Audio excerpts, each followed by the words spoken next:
Video number 5. இந்த வீடியோவில் sir நான் 10th ஸ்டாண்டர்டில் நான் ஆவரேஜ் மார்க் தான் வாங்கியிருக்கேன். இல்லை நான் 10th ஸ்டாண்டர்ட் எக்ஸாம் முடிச்சிட்டேன். பட் நான் ஒரு ஆவரேஜ் ஸ்கோர் தான் என்னால் பண்ண முடியும். என்னால் ஜேஇ அண்ட் நீட் எக்ஸாமில் நல்லா பர்ஃபார்ம் பண்ண முடியுமா?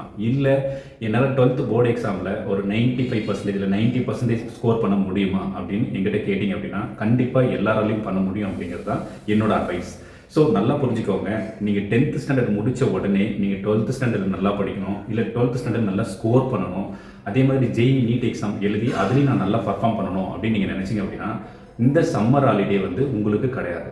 ஸோ 10th முடித்த கையோட நீங்கள் 10th போர்டு எக்ஸாம் முடிச்சிட்டிங்க அப்படின்னா நீங்கள் நல்லா புரிஞ்சுக்கோங்க, நீங்கள் ஜேஇ எக்ஸாம் எழுத போகிறீங்க அப்படின்னா நீங்கள் whether with maths biology or with computer science maths, so இந்த குரூப்பை நீங்கள் கண்டிப்பாக எடுத்தாகணும். நீங்கள் ஜேஇ எக்ஸாம் எடுக்கணும். ஒருவேளை நீங்கள் நீட் எக்ஸாம் எழுதுறீங்க அப்படின்னா மேக்ஸ் வித் பயாலஜி தான் கண்டிப்பாக நீங்கள் படிச்சாகணும். ஸோ நீங்கள் இதை கிளியராக புரிஞ்சிட்டிங்க அப்படின்னா மற்றது எல்லாமே ஈஸி. ஸோ ஏன் இதை நான் சொல்கிறேன் அப்படின்னா, ஒன்ஸ் நீங்கள் நீட் எக்ஸாம் தான் எழுத போகிறேன்னு முடிவு பண்ணிட்டீங்க அப்படின்னா பக்கத்தில் ஏதாவது ஒரு டியூஷன் சென்டரோ இல்லை ஒரு நல்ல கோச்சிங் சென்டரோ கண்டிப்பாக உங்கள் பக்கத்தில் ஏதாவது ஒன்று இருக்கும்.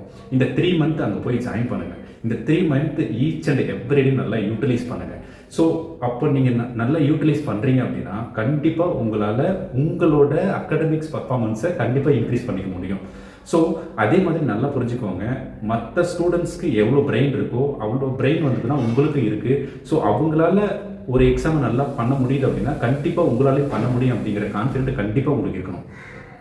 அதே மாதிரி உங்களுக்கு அந்த கன்சிஸ்டன்சி எவ்ரிடே என்னால் 5 hours உட்காந்து படிக்க முடியும் சார், என்னால் முடியும் சார், நான் எல்லா நாளும் கண்டிப்பாக உட்காந்து படிப்பேன் அப்படிங்கிற ஒரு கன்சிஸ்டன்சி உங்கள்கிட்ட இருக்குது அப்படின்னா உங்களாலேயும் கண்டிப்பாக இந்த எக்ஸாமில் ரொம்ப நல்லா பண்ண முடியும். நீங்கள் 10th ஸ்டாண்டர்டில் நீங்கள் போர்டு எக்ஸாமில் ரொம்ப ஆவரேஜ் மார்க் வாங்கியிருந்தால் கூட உங்களால் கண்டிப்பாக பண்ண முடியும். என்னோட ஸ்டூடெண்ட்ஸ் அதாவது 2019 படித்த ஸ்டூடெண்ட்ஸ் நிறைய பேர் 60%, 70% தான் போர்டு எக்ஸாமில் ஸ்கோர் பண்ணியிருந்தாங்க. பட் ஈவன் அவங்களால கூட ஒரு கவர்மெண்ட் மெடிக்கல் காலேஜில் சீட் எடுக்க முடிஞ்சது.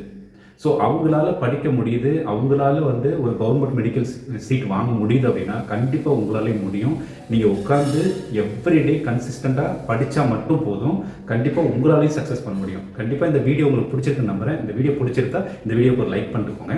வேறு ஏதாவது டாப்பிக்கில் உங்களுக்கு வீடியோ வேணும் அப்படின்னா இந்த வீடியோ கீழே கமெண்ட் பண்ணிட்டு போங்க. தேங்க்யூ ஃபார் வாட்சிங் திஸ் வீடியோ.